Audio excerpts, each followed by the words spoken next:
Zoom कर देते हैं, उसके बाद फिर पॉइंट गिनाता हूँ क्या क्या इन्होंने घटियापंथी कर रखी है यूनिफॉर्म के साथ। गिनाता हूँ आपको एक मैं टेक्निकल पॉइंट। सबसे पहली बात तो ये जो यूनिफॉर्म पहनी है पैरा एसएफ की इसने यूनिफॉर्म पहनी हुई है, जो अपने आप में शर्मिंदगी की बात है उन हमारे जवानों के लिए जो पैरा एसएफ में चुन के आते हैं अलग अलग रेजिमेंट। हम इसके इन 4 तमकों की बात करते हैं जो इसकी यूनिफॉर्म के ऊपर जो ऑपरेशन होते हैं उसको लड़ने के बाद विजयी पाने पे जो है दिया जाता है हर एक रैंक को। तो सोचिए एक मंद बुद्धि मानसिक विकार एक व्यक्ति जिसको सेना का हिस्सा बना देगा, वो भी पैरा एसएफ का, उसके बाद इसको ये स्पेशल अवार्ड दे दिया गया। नंबर 2 वीर चक्र, जो खुद अपने आप में एक 3rd हाईएस्ट गैलेंट्री अवार्ड। अंदाजा लगा सकते हैं किस तरीके से सरेआम खिल्लियाँ उड़ाई जा रही हैं भारतीय यूनिफॉर्म की। फॉर्मेशन साइन लगा रखा था हेडक्वार्टर का, और अभी तुरंत ही फॉर्मेशन साइन जो है चेंज हो जाता है। और इस साइन में भी कहीं ना कहीं मैं बोलूँ तो एक पाकिस्तानी प्रेम इन्होंने दिखाने की कोशिश करी है कि हमारे जो साइंस है जनरली सारे साइन बहुत डिफरेंट टाइप्स। साथियों को नमस्कार, जय हिंद। लाल सिंह चड्ढा के बारे में तमाम वीडियोस आप देख चुके होंगे। मैं तो सच बताऊं बोर भी हो गया हूं देख देख के, जब भी ऊपर करता हूं कुछ लाल सिंह चड्ढा के बारे में लिखता है। लेकिन आज के इस वीडियो में वो चर्चा करेंगे जो शायद आपने ना तो कहीं सुनी होगी ना आपसे किसी ने इस बारे में चर्चा की होगी। लाल सिंह चड्ढा इन नामी को जिस तरीके से मानसिक रोगी इसने दिखाया है, वो भी पैरा एसएफ को, वो अपने आप में बहुत बड़े सवाल निशान उठ जाता है मिनिस्ट्री ऑफ डिफेंस के ऊपर, भारत सरकार के ऊपर। आपको याद होगा जब मैंने एकता कपूर के ऊपर कानूनी कार्रवाई की थी, उस समय पे भारत सरकार ने एक नोटिफिकेशन जारी किया था जो कि पब्लिक प्रेस में आने के साथ साथ सबसे पहले मेरे सीनियर ऑफिसर्स ने मुझे भी भेजा था, और उसको अपने ट्विटर पे मैंने जाके पोस्ट किया था। उसको जाके पूरा पढ़िएगा। स्क्रीन पे आप देख सकते हैं किस तरीके से इसमें साफ साफ लिखा होता है कि किस तरीके से बॉलीवुड अपनी मनमानी से घटिया हरकतें कर रहा है आर्म फोर्सेस को लेकर, उसकी यूनिफॉर्म को गलत छवि दिखा के। तो फ्यूचर में जब भी कोई आर्म फोर्सेस के ऊपर मूवी बनाएगा तो पहले वो मिनिस्ट्री ऑफ डिफेंस से अप्रूवल लेगा, उसके बाद मूवी को अप्रूव किया जाएगा। लेकिन कहाँ चलेगी वो अप्रूवल्स? कौन लोग परमिशन देते हैं ऐसे लोगों को ऐसी मूवी बनाने की, रिलीज करने के लिए? अपने आप में सवालिया निशान है। अभी जिस तरीके से एक जनरल बिपिन रावत साहब का एक आपने डायलॉग सुना था ना, वो जो एक बात कहते थे 2.0 वाली, कि किस तरीके से अभी एक दौर चल रहा है कि धीरे धीरे स्लो पॉइजन की तरह यहाँ पे देशवासियों का जो है ब्रेन वॉश हो रहा है, कभी साइबर अटैक्स हो रहे हैं, डेटा वॉर यहाँ पे चल रहा है। तो उसका हिस्सा है स्लो पॉइजन। बॉलीवुड किस तरीके से जहन में डालता जा रहा है हमारी युवा पीढ़ी के, देशवासियों के, और किस तरीके से हमारे दुश्मन देश की वाहवाही दिखा रहा है। जैसे उस मूवी में आपने देखा एक मानसिक रोगी, पहली बात तो वो सेना में भर्ती होते हैं तो जो कि बहुत बड़ी इंसल्ट है उन लोगों के लिए जो 4 बजे उठ के तैयारी करते हैं भारतीय सेना का हिस्सा बनने के लिए। उसके बाद पैरा एसएफ में जाने के लिए, पैरा फोर्सेज में जाने की जो एक रेजिमेंट है, पैरा में जाने के लिए तमाम रेजिमेंट से लोग आते हैं, अपना जो है वो हुनर दिखाते हैं, काबिलियत के बलबूते पे वो आगे बढ़ते हैं। लेकिन यहाँ पे एक मंदबुद्धि मानसिक रोगी जो है पैरा एसएफ का हिस्सा बन जाता है, जो अपने आप में बहुत बड़ी कमाल की बात है। उसके बाद धीरे धीरे हमारी प्राउड इंडियन आर्मी की सिख रेजिमेंट को बदनाम करने के लिए लाल सिंह चड्ढा का रोल अदा किया गया, ताकि जब भी फौज में कोई जाए सोल्जर्स तो लाल सिंह चड्ढा, पहली बात तो चड्ढा एक रिस्पेक्टफुल एक सरनेम है जिसके बारे में तमाम जोक्स बने। चड्ढा को चड्डी न जाने क्या क्या बोला गया, जिसका मैं पूरी तरीके से बहिष्कार करता हूँ, और लोगों को भी बोलना चाहता हूँ कि ऐसे घटिया लोगों की मानसिकता यही थी।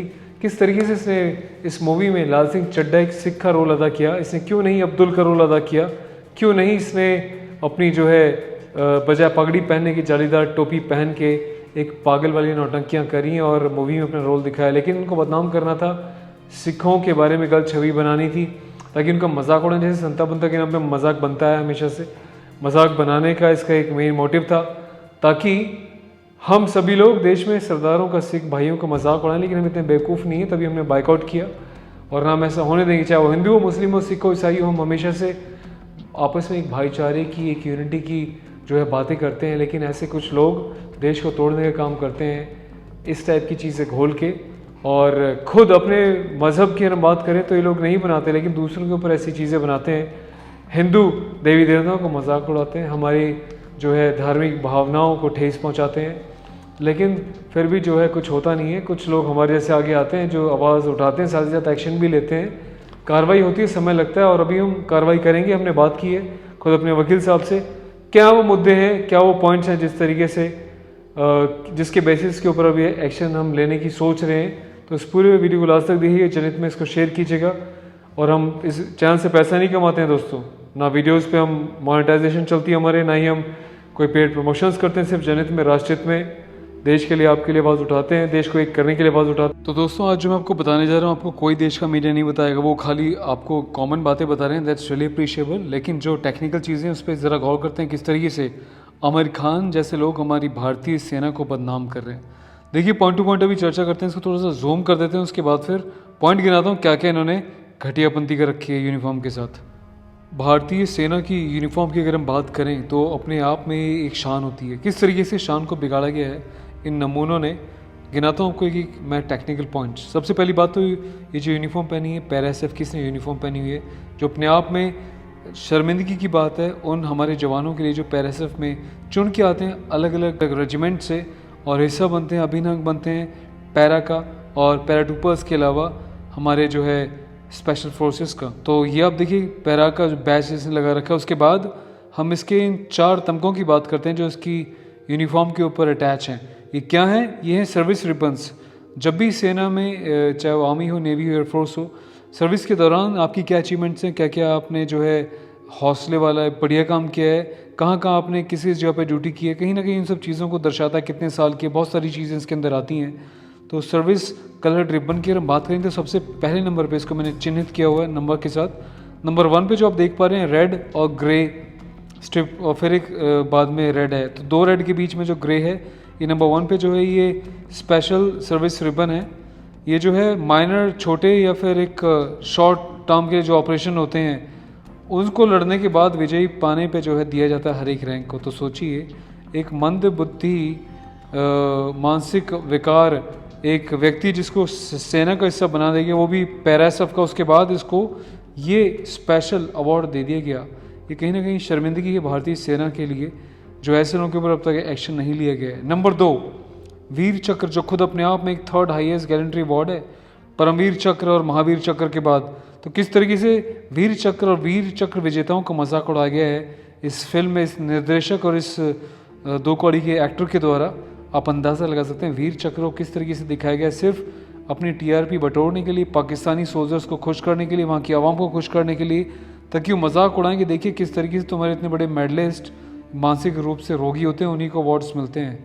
उसके बाद हम बात करते हैं 3rd नंबर पे जो ब्लू स्ट्रिप आप देख पा रहे हैं ना, ब्लू बेस के ऊपर वाइट स्ट्रिप, पर्वतों जैसी पर्वत वाली जो रेखा है, ये हाई एल्टीट्यूड सर्विस मेडल है जो कि जवान को जब मिलता है वो जब सियाचिन ग्लेशियर जैसी तमाम जगहों पे वो अपनी ड्यूटी काट के आता है।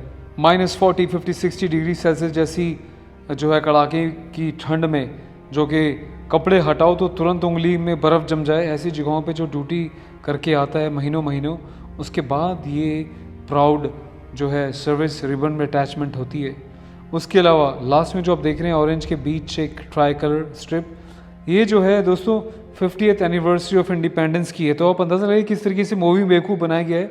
1999 की कारगिल वॉर को दिखाया गया, मतलब आज़ादी के तकरीबन 52 वर्ष के इंडिपेंडेंस के बाद का ये सीन है और ये 50 पे मिलना चाहिए था और उसके बाद इसको दिखाया गया है। तो कहीं ना कहीं क्या ये झोलमाल करते हैं, इनको लगता है कि जनता बेवकूफ़ है, जनता कुछ पता नहीं है, पर ये लोग भूल जाते हैं कि इसको कुछ हमारे जैसे लोग भी देखेंगे और एनालिसिस करेंगे और तुम्हारे मुंह पे तमाचा मारेंगे और मिनिस्ट्री ऑफ डिफेंस को अलर्ट करेंगे तुम जैसे लोगों के ऊपर एक्शन लेने के लिए। आगे इसने क्या क्या घटिया हरकतें कर रखी हैं वो भी दिखाता हूँ मैं। अब लाल सिंह चड्ढा में की गई और घटिया हरकतों के बारे में पर्दाफाश मैं आपको करके दिखाता हूँ। देख सकते हैं हमारे आदरणीय जनरल बिपिन रावत साहब की फ़ोटो आप देख रहे हैं, इनकी बाजू पे आप ये रेड जो एक मार्क देख रहे हैं लेफ्ट हैंड साइड पे, इसे बोलते हैं फॉर्मेशन साइन।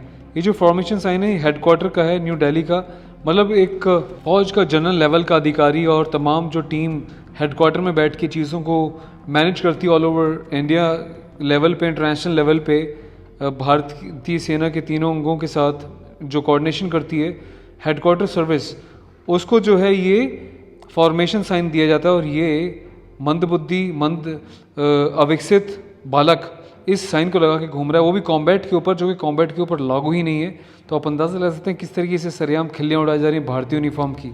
अभी आपको मैं दिखाया किस तरीके से अभी 2 मिनट पहले इसने फॉर्मेशन साइन लगा रखा था हेडक्वार्टर का, और अभी तुरंत ही फॉर्मेशन साइन जो है चेंज हो जाता है जो कि एक डिवीजन का होता है। तो आप अंदाज़ा लगाइए किस तरीके से मजाक चल रहा है भारतीय सेना की इस प्रेस्टीजियस यूनिफॉर्म के साथ, जिसको रोकना बहुत बहुत ज़्यादा ज़रूरी है और सरकार को इस पर सख्त कदम उठाने बहुत ज़्यादा ज़रूरी है। और इस साइन में भी कहीं ना कहीं मैं बोलूँ तो एक पाकिस्तानी प्रेम इन्होंने दिखाने की कोशिश करी है कि हमारे जो साइंस है जनरली सारे साइन बहुत डिफरेंट डिफरेंट टाइप्स के होते हैं, लेकिन एक ऐसा साइन है जो कि कहीं ना कहीं पाकिस्तानी आर्मी के साइन से भी मैच करता है।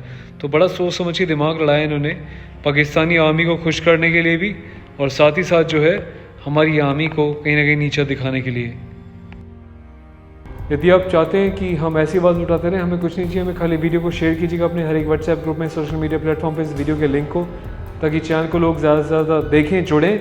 चैनल को सब्सक्राइब करके press bell icon for all notification, ताकि जब भी एक देश में राष्ट्र में नया मुद्दे पे वीडियो है आपकी स्क्रीन तक सबसे पहले पहुंच जाए। अपने जवानों की आवाज़ उठाएं तो आप तक पहुंच जाए।